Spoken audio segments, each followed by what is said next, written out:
E Deus cria o homem ali com uma alegria tremenda, é o filho. E Deus cria, é a criação de Deus, criado segundo a imagem e semelhança de Deus, sopra a vida nele. E Deus olha assim, oh.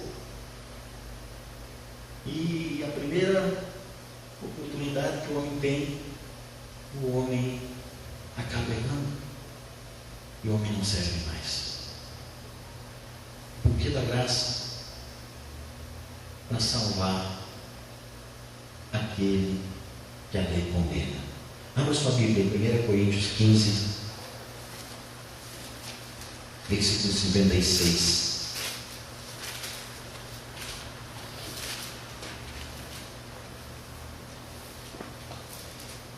O aguilhão da morte é o pecado, e a força do pecado é a lei. O aguilhão da morte é o pecado, e a força do pecado é a lei.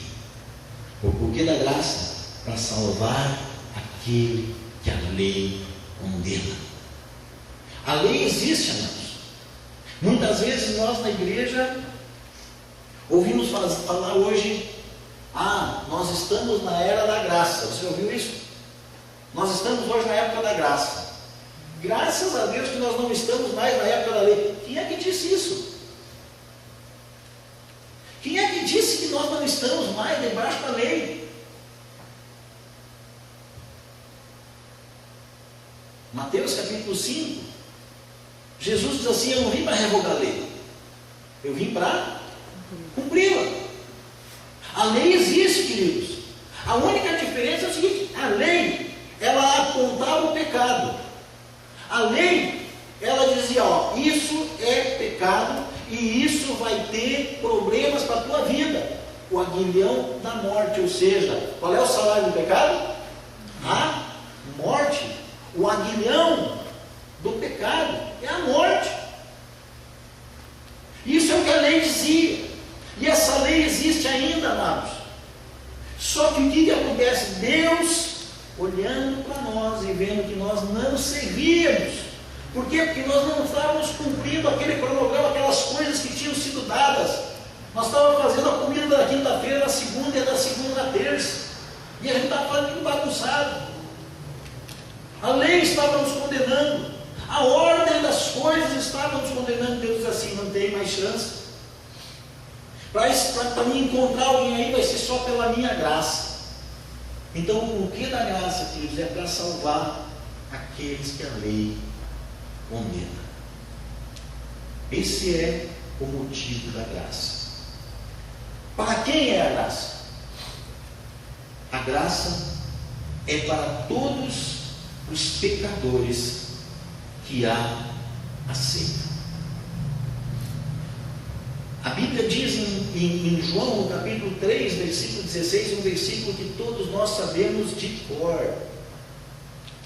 Porque Deus amou o mundo de tal maneira que enviou o seu Filho Jesus Cristo, graça, para que todo aquele que nele crê não pereça, mas tenha a vida eterna.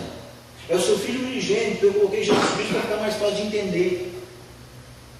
Nós conhecemos esse versículo, nós sabemos disso, amados. A graça é para quem? É para todo aquele que crê. Todo aquele que crê. Independente se é negro, se é branco, independente se é na Rússia, se é no Brasil, se é no Uruguai, Paraguai, se é na América do Norte, na América do Sul, na Europa, na Ásia, na Oceania, independente de onde for.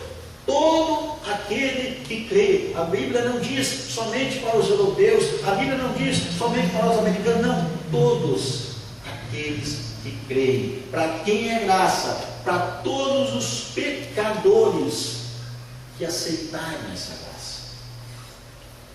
A graça, queridos, não é para aquele que acha que não é pecador, porque aquele que acha que não é pecador já está mentindo. E se ele diz assim: eu não sou pecador, ele não está aceitando a graça, ele não está aceitando que precisa de conserto. Ele não está, a Bíblia diz assim: pode um cego guiar outro cego?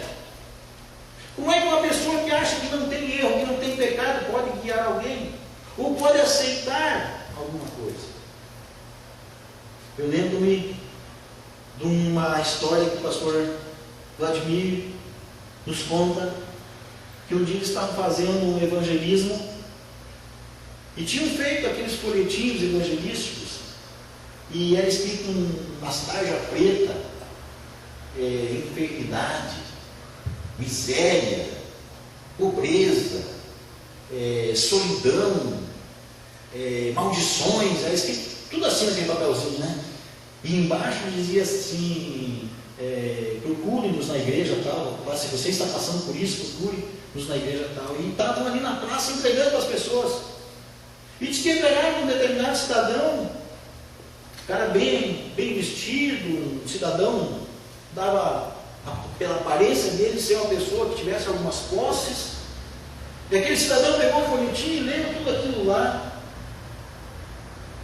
desemprego, aquela coisa toda, leu e devolveu.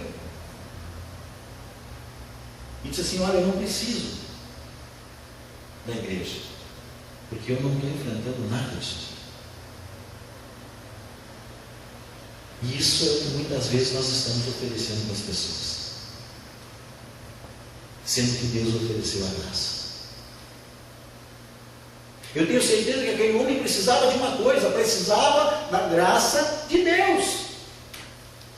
Ele não precisava de emprego, ele não precisava de saúde, ele não precisava de companhia, ele não precisava de nada, porque ele tinha tudo, pelo que ele coloca ali. Ele precisava da graça. E a graça, todo pecador necessita dela, ou seja, toda a humanidade, porque todos pecaram e carecem da glória de Deus. Todos. Não existe um que não é pecador. Não existe um que não precisa de Deus. O que a graça opera em mim? Eu recebo essa graça. Sim, Senhor, eu estou entendendo, eu sou pecador, eu preciso dessa graça, Senhor. Muito bem. O que essa graça opera em mim? A graça, em primeiro lugar, opera em mim arrependimento. Primeira coisa que a graça opera em mim é arrependimento. Amados, nem eu, nem você e nem ninguém se arrepende por vontade própria. Nós só nos arrependemos de alguma coisa depois que a graça de Deus veio sobre a nossa vida. Abra sua Bíblia em Romanos, um pouquinho antes desse texto que nós estávamos, capítulo 2, versículo 4.